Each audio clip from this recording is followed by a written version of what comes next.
ഇപ്പം പശ്ചിമേഷ്യയിലെ യുദ്ധം ഒരു പരിധിവരെ നിന്നു സമാധാനത്തിലോട്ട് പോകുന്നുണ്ട് എന്ന് പറയുമ്പോഴും നമ്മളെല്ലാവരും വീണ്ടും ഒരു എന്താ പറയുക വീണ്ടും ഒരു യുദ്ധമുനയിലോട്ട് പോകുന്നുള്ള സംഭവം വീണ്ടും മുമ്പിൽ നിൽക്കുകയാണ്. അപ്പം കാര്യങ്ങൾ കിടപ്പിങ്ങനെയൊക്കെ ആണെങ്കിലും ഇപ്പം അമേരിക്കൻ ഭരണഘടന വെച്ചങ്ങാണ്ട് ഇപ്പം ഒരു യുദ്ധം കോൺഗ്രസ് പ്രകാരം 60 ദിവസം മാത്രമേ പോകാൻ പറ്റുള്ളൂ, എക്സ്റ്റെൻഡ് ചെയ്യാൻ പറ്റുള്ളൂ.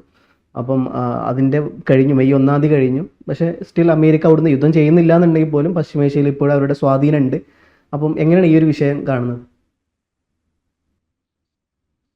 അതൊരു സാങ്കേതിക വിഷയമാണ് ഇപ്പോൾ ഫൗസ് പറഞ്ഞത്. അതായത് കോൺഗ്രസിന്റെ പിന്തുണയില്ലാതെ പിന്നെ അല്ലെ അപ്രൂവൽ ഇല്ലാതെ, പ്രയർ അപ്രൂവൽ ഇല്ലാതെ 60 ദിവസത്തിൽ കൂടുതൽ യുദ്ധം ചെയ്യാൻ പാടില്ല എന്നുള്ളത് ഒരു സാങ്കേതിക വിഷയമാണ്. പക്ഷേ ട്രംപിന് അത് മറികടക്കാൻ പറ്റും. ഇപ്പോൾ ഉദാഹരണത്തിന് ഇറാന് അമേരിക്കയുടെ ഒരു കപ്പൽ ആക്രമിക്കുന്നു എന്നിരിക്കട്ടെ. അത് ട്രംപിന് തന്നെ വേണമെങ്കിൽ വേറൊരു മിസൈൽ അയച്ച് സ്വന്തം കപ്പൽ ട്രംപ് തകർക്കും. അങ്ങനെ തകർത്തിട്ട് ട്രംപിന് അമേരിക്കയ്ക്ക് നേരെ ഒരു ആക്രമണം നടത്തും. ആ രീതിയിലേക്ക് ട്രംപ് അത് ആ ഒരു നാരേറ്റീവ് മാറ്റിയെടുക്കാൻ പറ്റും. അങ്ങനെ മാറ്റിയെടുത്തു കഴിഞ്ഞാൽ സ്വാഭാവികമായിട്ടും ട്രംപിന് തിരിച്ചടിക്കാനുള്ള സ്വാതന്ത്ര്യം ഉണ്ടാകും. അതൊരു ഭാഗത്ത്. പിന്നെ സാങ്കേതികതയുടെ കാര്യം, എനിക്ക് തോന്നുന്നത് ട്രംപിനെ സംബന്ധിച്ച് സാങ്കേതികതകൾ അയാൾക്ക് അറിയാൻ പാടില്ലാഞ്ഞിട്ടല്ല. ട്രംപ് മാത്രമല്ല, അദ്ദേഹത്തിന് ഒരു ടീമുണ്ടല്ലോ. ആ ടീമിനെ സംബന്ധിച്ചിടത്തോളം അവർക്കറിയാമായിരുന്നു ഈ സാങ്കേതിക പ്രശ്നങ്ങള് അല്ലെങ്കിൽ നിയമപരമായ കോൺഗ്രസിലെ കുരുക്കുകളൊക്കെ ഉണ്ടാകും. ഇപ്പൊ തന്നെ വേറൊരു കാര്യം ശ്രദ്ധിച്ചോ? അതായത് ക്യൂബയിലെ കോൺഗ്രസിന്റെ പിന്നെ പ്രയർ അപ്രൂവൽ ഇല്ലാതെ ക്യൂബയിലേക്ക് അമേരിക്ക സൈന്യത്തെ അയക്കരുത് എന്നൊരു നീക്കം കോൺഗ്രസ് നടത്തി. അവിടെ അത് സെനറ്റ് വീറ്റോ ചെയ്തു. ഇപ്പോഴും അല്ലായിരുന്നെങ്കിൽ പെട്ടെന്ന് ആ ഒരു സാധ്യത അടഞ്ഞു പോകുമായിരുന്നു. അപ്പോൾ ഈ പ്രസിഡന്റിന് ചില വീറ്റോ പവേഴ്സ് ഉണ്ട്, സെനറ്റിന് അങ്ങനെയൊക്കെയുള്ള കാര്യങ്ങളുണ്ട്. അപ്പം സാങ്കേതികതകളുടെ കാര്യത്തിൽ ഞാനത് കൃത്യമായിട്ട് കൂടുതൽ പഠിച്ചിട്ടില്ല. എങ്കിലും ഞാൻ മനസ്സിലാക്കുന്നിടത്തോളം ട്രംപിനെ സംബന്ധിച്ചിടത്തോളം നിയമപരമായ പരിമിതികൾ പലതും ട്രംപ് എന്തു മാർഗം ഉപയോഗിച്ച് മറികടക്കും. ഇപ്പൊ ഏറ്റവും മറ്റൊരു ഉദാഹരണം ഞാൻ പറയുന്നത് തീരുവ സംബന്ധിച്ചിട്ടുണ്ട്. ഇപ്പം 25% തീരുവ ഏർപ്പെടുത്താനുള്ള പുതിയൊരു നീക്കമാണ് ട്രംപ് നടത്തുന്നത്. പല നിയമങ്ങൾക്കും പല ലൂപ്പ് ഹോൾസും ഉണ്ട്. ഈ ലൂപ്പ് ഹോൾസ് ട്രംപ് ഉപയോഗിക്കും. ട്രംപ് അങ്ങനെ പ്രത്യേകിച്ചൊരു നേരും നെറിയുമെന്നുള്ള ഒരു വ്യക്തിയല്ല. അപ്പൊ അദ്ദേഹത്തിനെ സംബന്ധിച്ച് മാർഗം ഏതായാലും ലക്ഷ്യം കൃത്യം അത് സാധൂകരിക്കുന്നതാണെങ്കിൽ, അദ്ദേഹത്തിന് അത് അമേരിക്കയുടെ താല്പര്യങ്ങൾക്ക് അനുസൃതമാണെന്ന് വ്യാഖ്യാനിക്കാൻ പറ്റുന്നതാണെങ്കിൽ തീർച്ചയായിട്ടും അദ്ദേഹം അത് ചെയ്തിരിക്കുമെന്ന് തന്നെയാണ് ഞാൻ കരുതുന്നത്. അതൊരു ഭാഗത്ത് നിൽക്കുന്നു. ഇനി അതിനേക്കാൾ പ്രസക്തമായ ഒരു ചോദ്യം എനിക്ക് ഇതിനകത്ത് തോന്നുന്നത്, ഈ ഇറാൻ യുദ്ധം ഒരു റിസൾട്ട് ഇല്ലാതെ അമേരിക്കയ്ക്ക് നിർത്താൻ പറ്റുമോ എന്നുള്ളതാണ്. ഇപ്പം യുദ്ധം അതായത് ആയുധങ്ങൾ പ്രയോഗിക്കുന്നില്ല എന്നുള്ളതേ ഉള്ളൂ. യുദ്ധം ഒരു നിശ്ചലാവസ്ഥയിലാണ്. പക്ഷേ ഹോസ്റ്റിലിറ്റീസ് മാറിയിട്ടില്ല, അതായത് സംഘർഷം അയഞ്ഞിട്ടില്ല. ഇപ്പോഴും അമേരിക്കയുടെ ഉപരോധം തുടരുന്നുണ്ട്. ഇപ്പോഴും ഹോർമൂസ്, ഇറാനും അമേരിക്കയും രണ്ടുപേരും ഹോർമൂസിന് മേൽ അവകാശവാദം ഉന്നയിക്കുന്നുണ്ട്. അമേരിക്ക $8.5 ബില്യൺ ആയുധങ്ങൾ ഇസ്രായേലിനും സഖ്യകക്ഷികൾക്കുമായിട്ട് മിഡിൽ ഈസ്റ്റില് അല്ലെങ്കിൽ അവിടെ വെസ്റ്റ് ഏഷ്യയിൽ കൊടുക്കുന്നുണ്ട്. ഇതൊക്കെ കാണിക്കുന്നത് സംഘർഷം തൽക്കാലം അത് പുകഞ്ഞുകൊണ്ടിരിക്കുകയാണ്, ആളി കത്തുന്നില്ല എന്നുള്ളത്. ഇടയ്ക്കിടയ്ക്ക് ട്രംപ് ഭീഷണികൾ മുഴക്കുന്നുമുണ്ട്. ഇവിടെ ഞാൻ മനസ്സിലാക്കുന്നിടത്തോളം ട്രംപിനെ സംബന്ധിച്ചിടത്തോളം ട്രംപിന് ഈ യുദ്ധത്തിൽ നിർത്തിപ്പോകാൻ പറ്റില്ല. ട്രംപ് അത്തരം ഒരു അവസ്ഥയിലേക്കാണ് ഇവിടെ എത്തിച്ചേർന്നിരിക്കുന്നത്. ഒന്നാമത്തെ വിഷയം, ഈ യുദ്ധത്തിൽ അമേരിക്ക ഈ യുദ്ധത്തിൽ നിന്നും ഒരു റിസൾട്ടും ഇല്ലാതെ പിന്മാറിയാൽ അമേരിക്കയ്ക്ക് ഗൾഫ് രാജ്യങ്ങൾക്കിടയിലുള്ള സ്വാധീനം നഷ്ടപ്പെടുമെന്ന് തന്നെയാണ് ഞാൻ കരുതുന്നത്. ആ സ്ഥാനം ചൈന ഏറ്റെടുക്കാൻ ശ്രമിക്കും. ചൈന ഒരു വൻശക്തി പോലെ മാറാനായിട്ട് ശ്രമം തുടങ്ങും. ചൈന പല രാജ്യങ്ങളുമായിട്ട് കരാറുകളിൽ ഏർപ്പെടും. ഇപ്പൊ തന്നെ ഇറാനും ചൈനയും വളരെ അടുത്ത രാജ്യങ്ങളാണ്. ചൈനയുടെ ഒതുക്കുന്നതിന്റെ ഭാഗമായിട്ടാണ് ഇപ്പോൾ വെനസ്വേലയിൽ പോയിട്ട് വെനസ്വേല പിടിച്ചു. കാരണം അവിടെ നല്ല ശതമാനം ക്രൂഡ് ഓയിൽ ഉണ്ട്. സിമിലർലി ഇറാനിൽ വന്ന് ഇറാൻ ഒതുക്കി. കാരണം ഈ രണ്ട് സ്ഥലത്തു നിന്നാണ് ഒരുപാട് എണ്ണ ചൈനയിലോട്ട് പോകുന്നത്. അല്ല, ചൈനയുടെ ഊർജ സുരക്ഷിതത്വത്തെ കാര്യമായിട്ട് ബാധിക്കും ഈ വെനിസ്വേലയും ഇറാനും അവരുടെ പിന്നെ ഊർജ വിപണി നഷ്ടപ്പെട്ടാൽ, വെനിസ്വേലയിൽ നിന്ന് ഏറ്റവും കൂടുതൽ പിന്നെ എണ്ണ വാങ്ങിച്ചുകൊണ്ട് ക്രൂഡ് വാങ്ങിക്കുന്നത് ചൈനയായിരുന്നു. അതുപോലെ തന്നെ ഇറാനിൽ നിന്നും ഏറ്റവും കൂടുതൽ ക്രൂഡ് വാങ്ങിക്കുന്നത് ചൈനയാണ്. അപ്പോൾ സ്വാഭാവികമായിട്ടും ഈ രണ്ട് മാർക്കറ്റുകൾ ചൈനയ്ക്ക് അക്സസിബിൾ അല്ലാതായാൽ ചൈനയുടെ എനർജി സെക്യൂരിറ്റിയെ അത് ബാധിക്കും. ആത്യന്തികമായിട്ട് അമേരിക്കയുടെ ശത്രു ചൈന തന്നെയാണ്. പക്ഷേ അവിടെ വേറൊരു പ്രതിസന്ധി ഇപ്പം യു എസിനുണ്ട്. കാരണം പാകിസ്ഥാന് 6 ലാൻഡ് റൂട്ടുകൾ തുറക്കുകയാണ്. റഷ്യയും ചൈനയുമായിട്ട് വ്യാപാരം നടത്താൻ ഈ ലാൻഡ് റൂട്ടുകളിലൂടെ ഇറാന് സാധിക്കും. അതുപോലെ തന്നെ ബലൂചിസ്ഥാന്റെ തീരത്തുള്ള പാകിസ്ഥാന്റെ ടെറിട്ടോറിയൽ വാട്ടേഴ്സിലൂടെ പിന്നെ ഈ ഓയിൽ ടാങ്കറുകൾക്ക് നീങ്ങാനായിട്ടുള്ള സ്വാതന്ത്ര്യം കൊടുക്കും. അത് കൊടുത്തിരിക്കുകയാണ്. അപ്പം പാകിസ്ഥാൻ യഥാർത്ഥത്തിൽ ഒരേ സമയം ഈ മുയലിനൊപ്പം ഓടുകയും വേട്ടപ്പട്ടിക്കൊപ്പം വേട്ടയാടുകയും ചെയ്യുന്ന ഒരു സമീപനമാണ്. അതായത് ഒരേ സമയം ഇറാനെ സപ്പോർട്ട് ചെയ്യുന്നു, മറുഭാഗത്തുകൂടി അമേരിക്കയെ സപ്പോർട്ട് ചെയ്യുന്നു. ഇറാനെതിരായിട്ടുള്ള ആക്രമണങ്ങളിലൊക്കെ അമേരിക്കയെ പിന്തുണയ്ക്കുന്നു.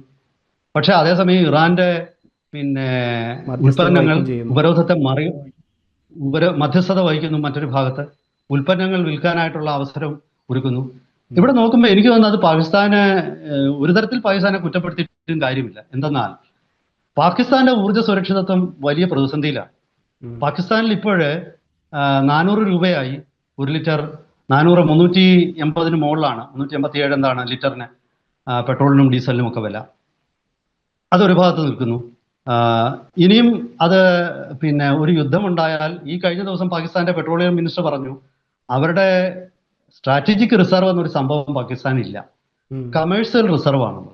കമേഴ്സ്യൽ റിസർവ് എന്ന് പറയുന്ന റിഫൈനറികളുടെ കയ്യിലിരിക്കുന്ന അല്ലെങ്കിൽ ഓയിൽ മാർക്കറ്റിംഗ് കമ്പനികളുടെ കയ്യിലിരിക്കുന്ന എണ്ണയ്ക്കാണ് കമേഴ്സ്യൽ റിസർവ് എന്ന് പറയുന്നത്.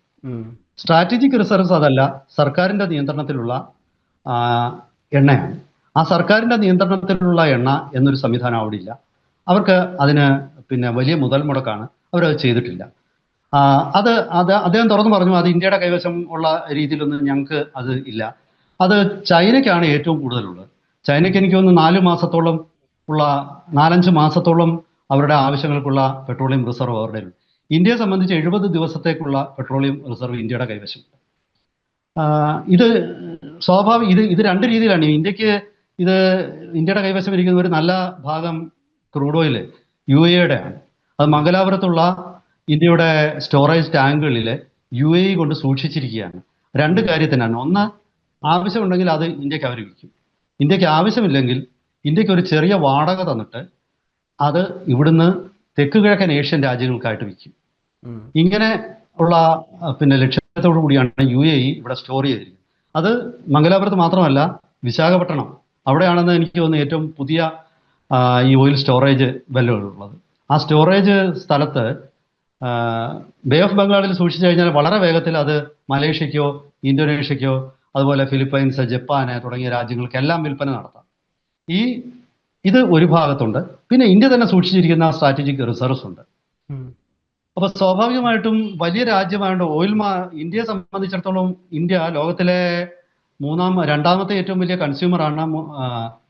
ചില കണക്കുകൾ പറയുന്ന മൂന്നാമത്തെ ഏറ്റവും വലിയ കൺസ്യൂമറാണ്. എന്തായാലും ഇറക്കുമതി ചെയ്യുന്നതിൽ ചൈന കഴിഞ്ഞാൽ ഏറ്റവും വലിയ ഇറക്കുമതി ചെയ്യുന്ന ഇന്ത്യയാണ്. അപ്പൊ സ്വാഭാവികമായിട്ടും എല്ലാ എണ്ണ വിൽക്കുന്ന രാജ്യങ്ങളിലും ഇന്ത്യയിൽ ഒരു സ്റ്റോറേജ് ഫെസിലിറ്റിക്ക് അവരെപ്പോഴും താല്പര്യപ്പെടും. കാരണം ഇവിടെ മാർക്കറ്റ് ഉണ്ടല്ലോ, അവർക്ക് എപ്പോൾ വേണമെങ്കിലും ഈ സ്റ്റോർ ചെയ്തിരിക്കുന്ന ഓയിൽ ഇവിടെ തന്നെ വിൽക്കാം.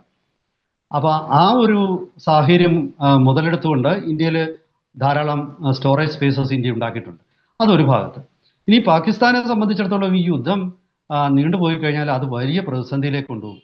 കാര്യം എണ്ണയുടേത് മാത്രമല്ല, ഈ ജലദൗർലഭ്യം വലിയൊരു പ്രശ്നമാണ്.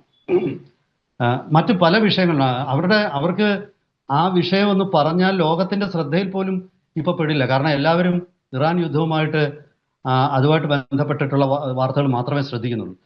പാശ്ചാത്യ രാജ്യങ്ങൾക്കും അമേരിക്കയ്ക്ക് പോലും പാകിസ്ഥാന്റെ ഒരു പരാതിയെ ശ്രദ്ധിക്കാനുള്ള സാഹചര്യമില്ല. ഇതുപോലെ ഒരുപാട് സാഹചര്യത്തിൽ ഇറാനിൽ നിന്നും ഒരു സൊല്യൂഷൻ ഇല്ലാതെ പിന്മാറുക എന്നത് അമേരിക്കയ്ക്ക് അസാധ്യമാണെന്നാണ് ഞാൻ കരുതുന്നത്. ആ സൊല്യൂഷൻ ഒന്നുകിൽ അമേരിക്ക യുദ്ധത്തിൽ നിന്ന് തോറ്റു പിന്മാറണം, അതല്ലേ അമേരിക്ക വിജയിച്ച് പിന്മാറണം. ഇപ്പോൾ അമേരിക്കയുടെ പ്രതീക്ഷ പാശ്ചാത്യ മാധ്യമങ്ങളൊക്കെ വിശകലനം ചെയ്യുന്നത് ഇറാൻ സാമ്പത്തികമായിട്ട് വലിയ ക്രൈസിസിലാണ്. അത് അവർ പുറത്തു കാണിക്കുന്നില്ല എന്നുള്ളതേ ഉള്ളൂ. ആ ക്രൈസിസിലൂടെ അവര് അവരെ ശ്വാസം മുട്ടിച്ചിട്ട് ഈ യുദ്ധത്തിൽ അവരെ പരാജയപ്പെടുത്താൻ പറ്റും, അവർ പിന്മാറും എന്നൊക്കെയാണ് അമേരിക്കയുടെ ഒരു പ്രതീക്ഷ. അപ്പോൾ എനിക്ക് തോന്നുന്നത് ട്രംപ് കാത്തിരിക്കുന്ന അതിനാണ്. പക്ഷെ എനിക്ക് അത് അത്ര എളുപ്പമാണെന്ന് തോന്നുന്നില്ല. ഇറാനെ സംബന്ധിച്ചിടത്തോളം ഭരണകൂടത്തിന്റെ വീക്ക്നെസ് ഇതുവരെ പുറത്തു വന്നിട്ടില്ല. അല്ലെങ്കിൽ ഈ റൂളിംഗ് തിയോക്രസി എന്നൊരു സംവിധാനമാണല്ലോ അവിടെ. അതായത് ആത്മീയ നേതൃത്വവും ഭരണ നേതൃത്വവും ഒരു ഗ്രൂപ്പിന്റെ കയ്യിൽ തന്നെ ഇരിക്കുന്ന ഒരു സംവിധാനമാണ്. ശരിക്കും പെഷസ്കിയൻ, പ്രസിഡന്റ് ആയിട്ടുള്ള പെഷസ്കിയൻ അത്ര വലിയ പ്രസക്തി ഒന്നുമില്ല, പാർലമെന്റ് സ്പീക്കർക്കും ഇല്ല. ശരിക്കും ഇപ്പോ അവിടെ ഖമനൈ ആരാണ് ആ ഒരു പദവിയിലിരിക്കുന്ന അവർക്കാണ്. ഇപ്പൊ ചില വാർത്തകൾ അനുസരിച്ച് IRGC, ഇസ്ലാമിക് റവല്യൂഷണറി ഗാർഡ്സ് കോറിനാണ് ഏറ്റവും സ്വാധീനമുള്ളത്. അപ്പൊ ഈ ഒരു സാഹചര്യത്തിൽ അവരുടെ സ്വാധീനം അവിടെ കുറഞ്ഞതായിട്ടൊന്നും എനിക്ക് ഒരു വാർത്തകളിലും ഞാൻ കാണുന്നില്ല. അമേരിക്ക അങ്ങനെ പ്രതീക്ഷിക്കുന്നതിൽ അർത്ഥമുണ്ടെന്ന് തോന്നുന്നില്ല. സ്വാഭാവികമായിട്ടും ട്രംപ് ഇവിടെ മറ്റൊരു പ്രതിസന്ധിയിലാണ്. ട്രംപിന് പിന്മാറാനും വയ്യ, ട്രംപിന് ആക്രമിക്കാനും വയ്യ. അമേരിക്കയുടെ കൈവശമുള്ള ആയുധ ശേഖരത്തിൽ കുറവ് വന്നിട്ടുണ്ട്. അമേരിക്കയുടെ മിസൈൽ ശേഖരത്തിലും അമ്മ്യൂണിഷനിലും കുറവ് വന്നിട്ടുണ്ട്. ഇത് റീഫില്ല് ചെയ്യാനും അമേരിക്കൻ കമ്പനികളെ സംബന്ധിച്ചിടത്തോളം സ്വകാര്യ മേഖലയിലെ കമ്പനികൾ വളരെയധികം ഊർജിതമായിട്ട് അവരുടെ നിർമ്മാണം ഊർജിതപ്പെടുത്തിക്കൊണ്ട് അത് വർദ്ധിപ്പിച്ച് അമേരിക്കയുടെ ആയുധ ശേഖരം വീണ്ടും പുനഃസ്ഥാപിക്കാൻ ഒരു സമയമാണ് ട്രംപ് ഈ വെടിനിർത്തൽ പ്രഖ്യാപിച്ചിരിക്കുന്നതെന്നാണ് ഞാൻ വിലയിരുത്തുന്നത്. അത് ആത്മവിശ്വാസം ട്രംപിന് വന്നാൽ ട്രംപ് വീണ്ടും ഏതെങ്കിലും രീതിയിൽ ആക്രമിക്കാൻ നോക്കും. എന്തായാലും ശരി, ഇത് പെട്ടെന്ന് ഈ സംഘർഷത്തിന് അയവ് വരും എന്ന് ഞാൻ കരുതുന്നില്ല.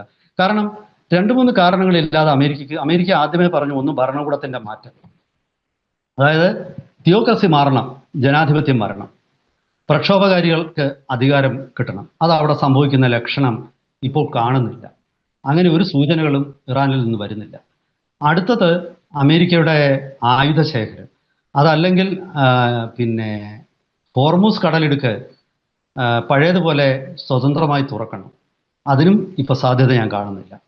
കാരണം അത് IRGC ഇറാനിൽ എന്ന ഒരു സൈനിക വിഭാഗം ഇറാനിന് അവർക്ക് മേൽക്കോയ്മ ഉള്ളിടത്തോളം കാലം തൽക്കാലത്തേക്ക് അവരെ തുറക്കില്ല എന്ന് തന്നെയാണ് ഞാൻ കരുതുന്നത്. കാരണം അവരെ സംബന്ധിച്ചിടത്തോളം ചുങ്കം വിരിക്കാനും ഒരു അവസരമാണ്.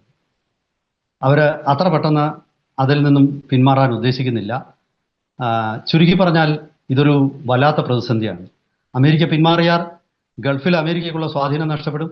UAE ഓൾറെഡി തന്നെ OPEC ഉൾപ്പെടെയുള്ള കൂട്ടായ്മകളിൽ നിന്നൊക്കെ പിന്മാറി. അവർക്കാണ് ഏറ്റവും കൂടുതൽ ഇറാന്റെ ആക്രമണം നേരിടേണ്ടി വന്നത്. സൗദി അറേബ്യ കിഴക്കൻ പ്രവിശ്യകളിലൊക്കെ പാകിസ്ഥാൻ സൈന്യത്തെ വിന്യസിച്ചിരിക്കുകയാണ്. 15,000 പാകിസ്ഥാൻ സൈനികർ അവിടെ എത്തിയിരിക്കുകയാണ്. അവർക്ക് ഇറാന് നേരെ ആക്രമണം നടത്താനും പറ്റില്ല. പക്ഷെ ഒരുപക്ഷെ ഹൂതികൾക്ക് നേരെ ആക്രമണം നടത്താൻ പാകിസ്ഥാൻ സന്നദ്ധമാവുമായിരിക്കും. പക്ഷെ ഹൂതികൾക്ക് നേരെ പാകിസ്ഥാൻ ആക്രമണം ഒരു സംശയം എന്താണെന്ന് വെച്ച് കഴിഞ്ഞാൽ, ഇപ്പം മിഞ്ഞാന്നത്തെ വാർത്തയിൽ കണ്ടായിരുന്നു, നമ്മളിപ്പം റഷ്യയും ഇന്ത്യയും തമ്മിൽ പുതിയൊരു കരാറ് വന്നത് പ്രകാരം റഷ്യയുടെ പല മിലിറ്ററി ട്രൂപ്പിൻ്റും ഇന്ത്യയിലെ പല മിലിറ്ററിക്കും റഷ്യയിലും ക്യാമ്പ് ബിൽഡ് ചെയ്യാം എന്നുള്ളൊരു സാധനം. ഈ ഒരു വിഷയത്തെ എങ്ങനെയാണ് ശരിക്കും ഇതിന്റെ സത്യാവസ്ഥ എന്താണ്? അല്ല, അത് ഇതുമായിട്ട് ബന്ധപ്പെട്ട ഒരു വിഷയമല്ല. പക്ഷേ നമ്മൾ ഈ ഇറാന്റെ ഒരു വിഷയമായിട്ട് അത് ബന്ധപ്പെടുന്നില്ല. പക്ഷേ എങ്കിലും ഇപ്പം ഫവാസ് ചോദിച്ചുകൊണ്ട് ഞാൻ പറയാം, തീർച്ചയായിട്ടും അത് അമേരിക്കയ്ക്ക് വലിയൊരു തിരിച്ചടിയാണ്. കാരണം റഷ്യയുടെ സൈനികര് ഇന്ത്യയുടെ മണ്ണിലെ റഷ്യയുടെ സൈനിക സാന്നിധ്യമാണ് വരാൻ പോകുന്നത്. റഷ്യയുടെ സൈനിക കപ്പൽ ഉൾപ്പെടെയുള്ളത് വരിക. അതുപോലെ തിരിച്ച് റഷ്യൻ തുറമുഖങ്ങളിൽ ഇന്ത്യൻ യുദ്ധക്കപ്പലുകൾ ഉണ്ടാകാൻ പോവാണ്. ഇന്ത്യൻ സൈന്യം അവിടെ ഉണ്ടാകാൻ പോവാണ്. അതൊരു വെറുതെ പോയി സൈന്യം നിൽക്കില്ലല്ലോ. ഒരു ആക്രമണം ഉണ്ടായാൽ തീർച്ചയായിട്ടും ഈ സൈനികർ പരസ്പരം സഹായിക്കാൻ ബാധ്യസ്ഥരാണ്. അതൊരു US സംബന്ധിച്ചിടത്തോളം അതൊരു അത്ര ഒരു ശുഭകരമായ കാര്യമാണെന്ന് എനിക്ക് തോന്നുന്നില്ല. പക്ഷെ അമേരിക്ക അതിനെക്കുറിച്ച് ഒരു പ്രതികരണം നടത്തിയിട്ടില്ല. അതൊരു വ്യത്യസ്തമായ, അതിലേക്ക് നമുക്ക് വിശദമായിട്ട് ഒരു ചർച്ച തന്നെ ചെയ്യാവുന്ന ഒരു വിഷയമാണത്. യഥാർത്ഥത്തിൽ ഒരു പ്രത്യേക ചർച്ച ചെയ്യേണ്ട ഒരു വിഷയമാണ്. എങ്കിലും അമേരിക്കയ്ക്ക് ഇത്തരം പല വിഷയങ്ങളിലേക്കും അവരുടെ ശ്രദ്ധ പോകേണ്ടി വരും. അപ്പോൾ സ്വാഭാവികമായിട്ടും ഇറാൻ യുദ്ധം പിൻവലിച്ചിട്ട് അവർക്ക് ഓടിപ്പോകാൻ പറ്റുമെന്ന് എനിക്ക് തോന്നുന്നില്ല. സംഘർഷം അവിടെ തന്നെ നിൽക്കും. തൽക്കാലത്തേക്കുള്ള വെടിനിർത്തലായിട്ട് മാത്രം ഇതിനെ കാണുക. വരും ദിവസങ്ങളിൽ കൂടുതൽ അപ്ഡേറ്റ്സുമായിട്ട് നമുക്ക് പ്രേക്ഷകരെ സമീപിക്കാം. സമയപരിമിതി മൂലം ഞാൻ തൽക്കാലം ചർച്ച അവസാനിപ്പിക്കുക.